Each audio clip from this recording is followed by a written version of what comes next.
सीधे मैं चलता हूं, प्रेम शुक्ला जी क्या कहेंगे, ये संयोग है रामनवमी और रमजान एक साथ है या इसको लेकर कुछ लोग प्रयोग कर रहे हैं? प्रोफेसर साहब आ रहा हूं, तुरंत आप ही के पास आऊंगा इसके बाद।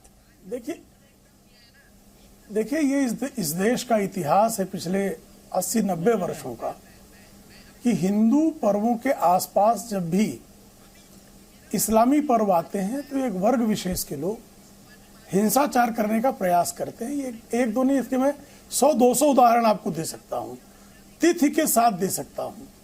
ये होता है, लेकिन जो प्रशासन और शासन है उसका काम है ऐसे तत्वों का दमन करना। ऐसे तत्वों का दमन हो रहा है क्या? तो नहीं हो रहा है। हो क्या रहा है कि बिहार में रामनवमी के शोभा यात्रा में किया जा रहा है हिंसाचार, और मुख्यमंत्री महोदय उड़ा रहे हैं दावते इफ्तार। वो दावते इफ्तार उड़ाए, हमको कोई आपत्ति नहीं है। कोई रामनवमी का व्रत करे तो उसका पारण होता है, वही व्रत इसी तरह का व्रत जो है वो रोजे का भी है।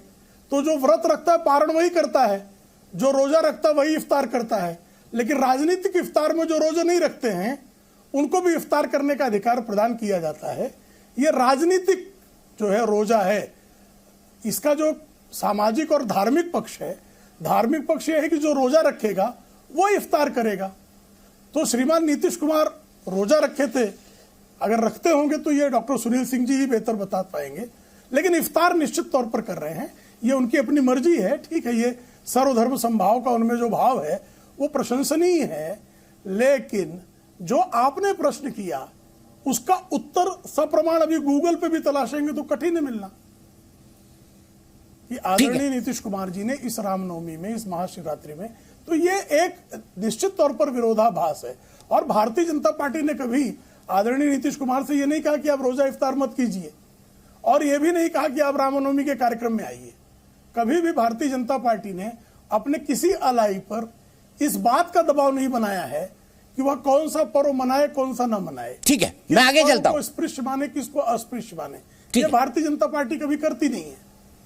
प्रोफेसर साहब, लाल किले पर नीतीश कुमार, कई सारे पॉलिटिकल मैसेज हैं इसके, मैं आपसे ही जानना चाहता हूं नवल किशोर जी, और मेरा सीधा सवाल है, कई सारे नेताओं के बयान आए हैं, मेरे ख्याल से तेजस्वी उप मुख्यमंत्री जी ने भी एक बयान दिया है कि ये संघ की कोशिश कामयाब नहीं होने दी जाएगी दंगा फैलाने की। अरे भाई, संघ के नेता, बीजेपी के नेता, संघ के कार्यकर्ता, स्वयंसेवक नेता, कोई गिरफ्तार, कोई ने करा है ये दंगा तो गिरफ्तार करके अंदर कीजिए ना सर।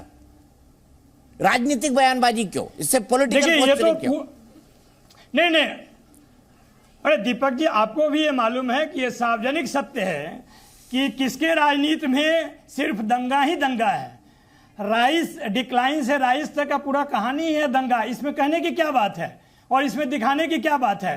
सवाल जिस तरह से सवाल आप पूछ रहे हैं और प्रेम शुक्ला जी पूछ रहे हैं, इंटरनेट पे तो इसका भी जवाब नहीं मिलेगा कि माननीय प्रधानमंत्री, जो कि अपने आप को विश्व का सबसे ताकतवर मानते हैं या सबसे शक्तिशाली मानते हैं, कोई एक मीडिया को फेस नहीं किया है, कोई प्रेस कॉन्फ्रेंस नहीं किया, इसका भी जवाब आपको मिल जाएगा। ये देखिए, ये सब बातें अब आप कहते हैं कि माननीय मुख्यमंत्री नीतीश कुमार जी इफ्तार में क्यों गए?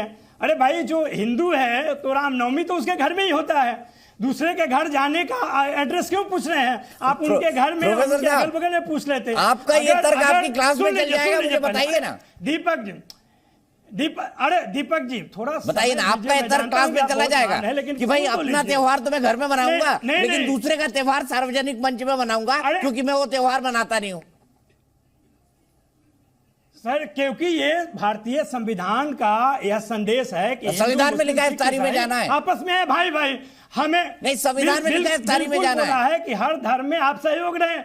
नहीं, उल्टा भी बोला है, वो भी आते हैं आपके पास, आने नहीं देते हैं। आपने धार्मिक तनाव और टकराव का ऐसा माहौल क्रिएट कर दिया है कि मुसलमान सर, अब तो आपकी सरकार है ना मेरे भाई प्रोफेसर नवल किशोर यादव जी, आप सत्ता पक्ष में विपक्ष में नहीं, बंद करिए ना। कैसे हो रहा है सासाराम, नालंदा और जहां जहां भी हुआ है, ये क्यों हो रहा है? बंद करिए ना सर। आपके यहाँ तो फिर पत्ता भी नहीं हिलना था। हमने आग लग रही है आज बना है। सुनील जी बिल्कुल मासूमियत से बोले, अरे बम बन रहा था वो फट गया, बम बन रहा था वो फट गया। मतलब सुशासन में बम भी बनते हैं। अरे दीपक जी, अब क्या बनता है क्या नहीं बनता है ये आपको ज्यादा पता है। ये भी आपको पता होगा कि जहां पे लोग तनाव में हैं, जहां पर इस तरह का काम हो रहा है, वहां पर अमित शाह जी क्या बात कर रहे हैं जाकर, वो भूत में खोज रहे हैं कि देखो भाई यहाँ पर जंगल राज है। 5 बार गए पिछले 6-7 महीने में, और उनके भाषण का कौन क्या है, वो जंगल राज खोज रहे हैं। लालू यादव के डर से खफा है, वो नीतीश कुमार को चैलेंज कर रहे हैं। ये बातें कहने के लिए उनको नालंदा में वही दिन मिला था जहां पर कि उनको एक बार उन्होंने मन से अपील किया क्या कि हिंदू भाई मुस्लिम भाई आपस में आप शांत रहो।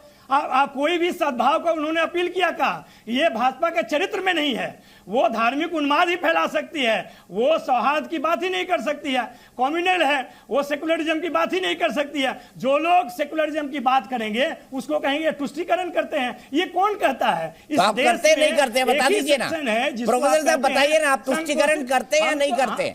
नहीं, अरे दीपक जी, उस समय तो आप जवान थे जब लालू यादव ने भाषण दिया था और मंच से दिया था और कहा था मतलब आप कह रहे हैं बूढ़ा हो गया, लेकिन आप कह रहे हैं बूढ़ा हो गया, यहाँ पर दंगे नहीं होंगे, यहाँ पर दंगे नहीं होंगे। क्या प्रोफेसर साहब 15 साल तक आपने कोई दंगा करके दिखाया क्या? आपने नहीं, आप बताइए ना, आप क्या उस समय आपको मालूम नहीं था? जो भाषण उन्होंने दिया और जो दंगा को रोका उन्होंने, उस गिरफ्तारी के बावजूद भी, जिस पर पूरा संघ पोषित भाजपा आज भी उसका बदला लेने पे तुली है। अदरवाइज जंगल राज जिसको आप कहते हुए, वो तो गरीबों को पहचान दिया, वहां पर तो लोगों को उठाने का उनको आवाज दिया। वो कैसे जंगल राज लगता है उनको? आज भी जंगल राज लगता है, इसलिए कि जो लोग सदियों से उनके अंदर थे, उनके सामने खड़ा नहीं हो पाते थे, उनको लालू जी ने आवाज दिया था। आप कहते हैं जंगल राज है। ये कैसा? मैंने कहा ही नहीं जंगल राज है भाई, आप मत बोलिए। कहो अमित शाह कहती है, बीजेपी कहती है, बोलिए। अमित शाह जी कहते हैं, बीजेपी कहती है। नहीं दीपक, सुन लीजिए दीपक जी, आपने ये बात तो बहुत आसानी से कह दिया ना कि लखनऊ में भी रामनवमी के अवसर पे इस तरह की घटनाएं हुई, लेकिन योगी जी बहुत महान है, वहां पे बुलडोजर चलवा देते हैं, डर से सारे लोग अंदर घुस गए। आप तो रिपोर्टिंग भी ऐसा नहीं कर सकते। गुजरात में हुआ आपने बताया नहीं, महाराष्ट्र में हुआ आपने बताया नहीं, तेलंगाना में भाजपा के विधायक पे हेट स्पीच पे FIR हुआ आपने नहीं बताया। वहां वही विधायक है जिस विधायक सब बताया। मैं आपको अभी बोलिए तो मैं फिर से चला देता हूँ, सब कुछ फिर से चला देता हूँ। नहीं, आप कुछ बोलने के लिए कुछ मत बोलिए। मैं सीधे वाजपेयी जी के पास जाऊंगा। वाजपेयी जी मुझे बताइए, आप केवल इंटरनेट पे वही खोजते हैं कि नीतीश कुमार जी इस पर्व में कहीं गए हैं कि नहीं, रामनवमी में गए हैं कि नहीं। इंटरनेट पे सवाल खोजिए, वो भी मिल जाएगा। हमारे पास भी जो सूचनाएं आती है वही सोर्स है जो आपके पास है। आप क्यों नहीं पता करते हैं? आप भी सिलेक्टिव है दीपक जी। ना, मैं बिल्कुल सिलेक्टिव नहीं हूं। मैं तो स्वागत करता हूं। सुनील सिंह जी एक भी फोटो दिखा दे मुझे जब वो महाशिवरात्रि के उसमें शामिल हुए हो पिछले 15 सालों में। आप